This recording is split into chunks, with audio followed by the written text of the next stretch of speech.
Happy Saturday. Welcome to another edition of the Florida Hockey Now Panther Postgame. I'm your host, George Richards, and what can we say about the Florida Panthers here on this Saturday? The Panthers find themselves down 6-2 in Newark, New Jersey against the Devils. Going into the third, they're down 6-2, 5 minutes into the third, and they come back. Comeback Cats activated. They get 4. In the third period, Sasha Barkov scores twice, with Florida pulling the goalie, having that extra attacker to tie the game and send it in overtime, where Gus Forsling wins it 145 into the extra session. Florida, no strangers to big comebacks, but today just didn't feel like it was going to be one of those games, right? The Panthers just did not have anything going on.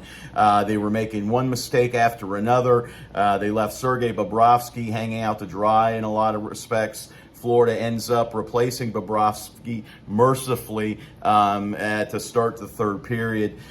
He was just under attack by this young New Jersey Devils team, which shows so much promise. You can see the talent on this Devils team. But today, it was the Florida Panthers, with the talent that they have on their roster, that took over the game. Florida gets 4 goals from its defensemen to get going, and then it's Sasha Barkov scoring twice. Forsling again scoring the winner. Florida setting a franchise record. This is the first time Florida's had 4 defensemen score in a game, and it's the first time they've had defensemen combined for 5 goals in a game. So that's one record. Florida also gets to 100 points, only the second time in franchise history they've been able to do that, and they also set the franchise record for wins in a single season, surpassing the Atlantic Division champs from 2015-2016. Looking at the game, we talked to Andrew Brunette post-game. He said the Panthers had some travel problems getting into to the New York area last night. Said they didn't get in till late. There was some traffic. He said, listen, this team could have used every excuse in the book. And Brunette said, and maybe we would have. It looked like a team that was using a lot of excuses. There were turnovers deep in the zone. New Jersey was pouncing on them. The Panthers certainly looked like that they were sleepwalking through a lot of this game.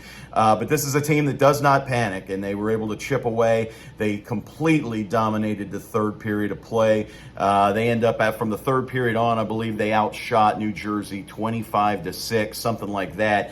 Spencer Knight didn't have a lot of work, but he did make some saves to keep Florida in it. He made one save in the overtime, which allowed Gus Forsling to come up and get the game winner. For New Jersey, again, you can see what a talented team, a tough loss for them. Their season, they're not a playoff team, but they're not a bad team.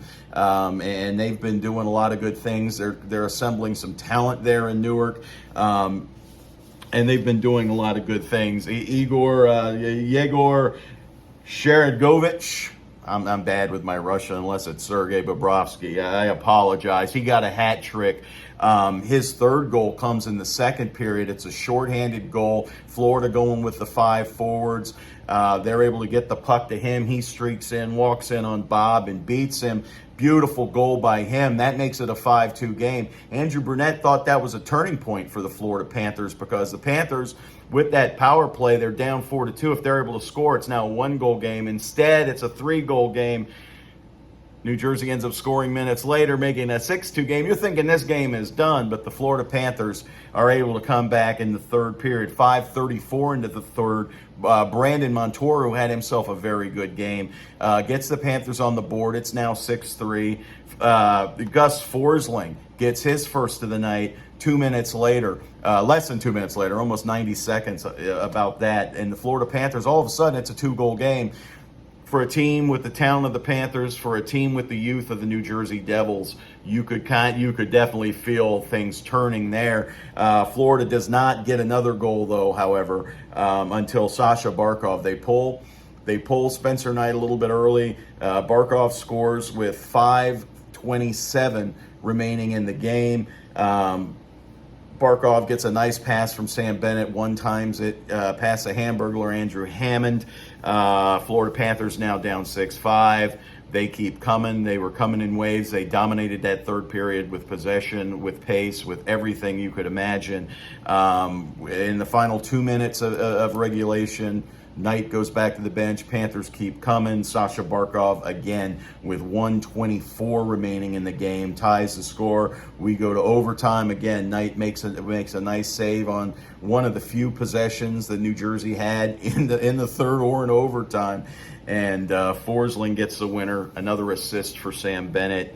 And that's how it goes. Florida Panthers with a huge 7-6 win after being down 6-2. They were down the entire night. In fact, Florida Panthers never officially led in this game. They did not lead until they won the game. So the New Jersey Devils lead wire to wire, but end up losing in overtime 7-6.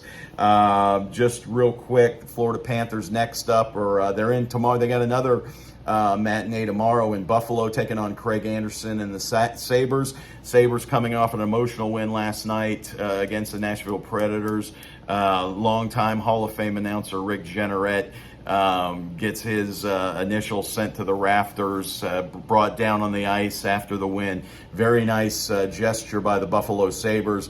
Florida Panthers, we don't know what kind of crowd there's going to be. Buffalo's been struggling to put anybody in the seats, as fans have kind of speaking with their wallets in Buffalo, so to speak. And there may not be a whole lot of atmosphere in downtown Buffalo at the KeyBank Arena tomorrow. But we'll find out. Panthers could clinch a playoff spot tomorrow with a victory. That would do it. That would mean that the New York Islanders could not catch them.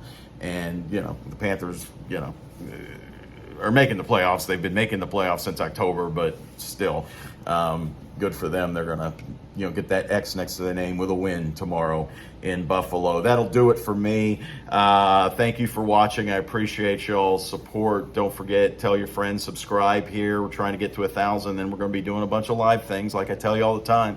When we get to that 1,000, it's going to be fun. So I'm thinking in the next couple weeks, we're getting there. We're going to add a whole bunch of stuff to this channel, and it's going to be a lot of fun. We got big plans for it. Visit us at Floridahockeynow.com.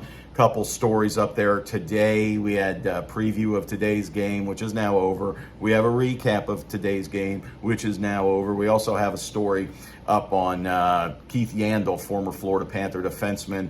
Will be a healthy scratch tonight as the Philadelphia Flyers play host to the Toronto Maple Leafs. Keith Yandle, the Iron Man streak, comes to an end at 989 consecutive games. So a heck of a run for Yans, and had to come to an end sometime. He was 11 games away, though, from making it 1,000 consecutive games without missing. And we saw it here in Florida. There were games where you were like, there's no way this guy can play after that. The puck to the mouth, the block shot with the ankle. He couldn't walk, but he skated. I mean, Keith Yandle did a lot to stay in 989 games, and, it comes to an end with a healthy scratch. So there you go. Anyways, check us out, FloridaHockeynow.com. We'll see you tomorrow afternoon following the Florida Panthers Sabres game. Everybody stay safe. Enjoy your Saturday. We'll see you next time. Bye-bye.